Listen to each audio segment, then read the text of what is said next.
Hi, we are Group 8. We are doing the Asian Sushi mobile app. My name is Emily Lucas. I'm Chris Morehouse.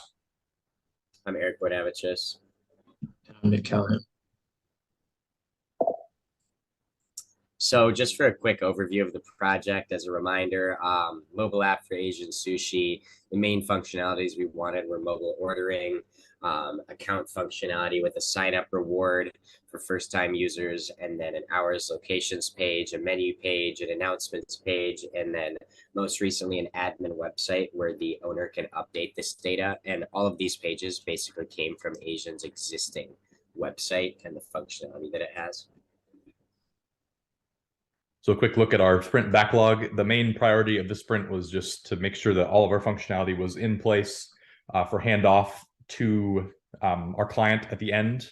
So that involved writing some documentation, cleaning code, making sure that the user experience was polished and ready to go for whoever ends up taking the app and putting it on the App Store. As Chris mentioned, what did go well is that we added many of the features we were initially planning on and some more. Unfortunately, we didn't have time to actually deploy this to the App Store. Additionally, what could have been improved is we had a few time management issues amongst the group, and some challenges we faced were associated with the different platforms we were using, as well as the different components of our stack.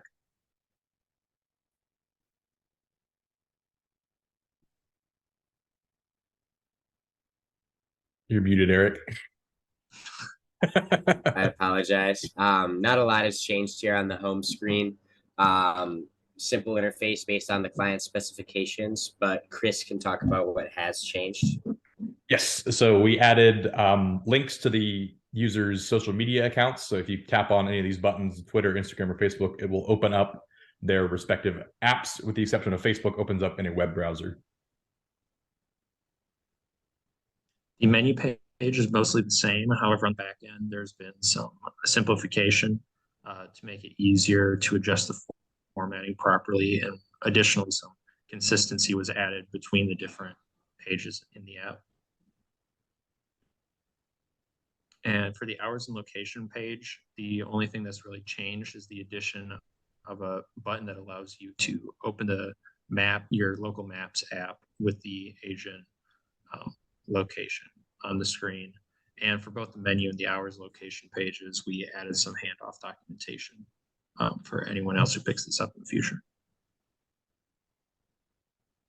So looking at the account, I'll just touch on it briefly. We'll talk about it more in the demo, but we wanted to add a requirement for the users to verify their phone number by text, basically just as another barrier to prevent duplicate accounts just to receive the reward. But we can talk about that more later. Other than that, it remains basically the same as Sprint 2. So for this sprint, we added a admin website, which allows the admin or the owner of Asian Sushi to go in and update the app without having to go into the Firebase database. This will hopefully prevent any issues with accidental deletions within the database. As right now, you can see on the screen that the announcements populates and will populate right into the app. And then this also is featured in light and dark mode. The announcements page hasn't changed much at all since the last sprint. The only exception is that now it's updated via that admin page that Emily mentioned.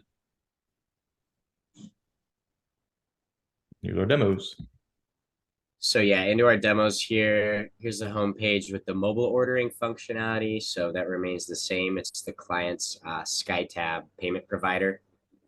And as you can see, when you tap on these icons, it opens up the respective apps straight to Asian's page, with the exception of Facebook, which opens up in your web browser, but gives you the option to quickly switch over to the app.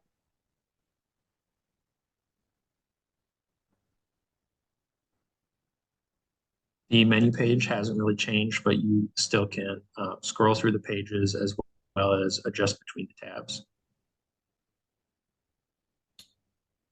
And this info basically came directly from the website as well for the menu. And it does include nutritional information. The main adjustment here is not the interactive map, but the addition of the Open in Maps button, which should open on whatever native apps map you have on your phone. So here, looking at the account functionality. So here's that additional text verification I talked about, in that the user is basically required to verify their identity here. It'll send them a text, and then in order to actually create an account, you have to input that valid code that it texts you. So there you can see it texted me the code. I'm creating my account with valid info here. And basically, if you input that code incorrectly or don't have a code, you're not gonna be able to create an account. So that basically prevents both bots from creating accounts and from users just creating accounts with random phone numbers in order to receive the reward. And you can see I redeemed the reward there as well. And now this account no longer has the sign up reward. And this is an example of what happens if you were to sign up with a phone number that's already been used for an account prior, even if that account has been deleted. As you'll see here in a second, the sign up reward is not present in your user profile. And again, you can see that text verification coming through. And I would add on that if the user inputs a phone number that's currently in use by an account, this one is by a deleted account, but you won't be able to even receive the verification code. We didn't have time in this demo for the 6-minute video to show it, but we are presenting live on Friday for the advisory board, and we'll be demoing that then. But basically, you can't use any existing info with an account to create an account. But as Chris mentioned, this account doesn't have a sign up reward because it had been used in the past. So again, just saving the customer the headache of people creating random accounts and coming in and getting free rolls over and over at Asian. This is a demo of the announcements page. Emily was adding announcements from her admin portal, and as you saw there, it was updating it in real time. So yeah, that's what we have.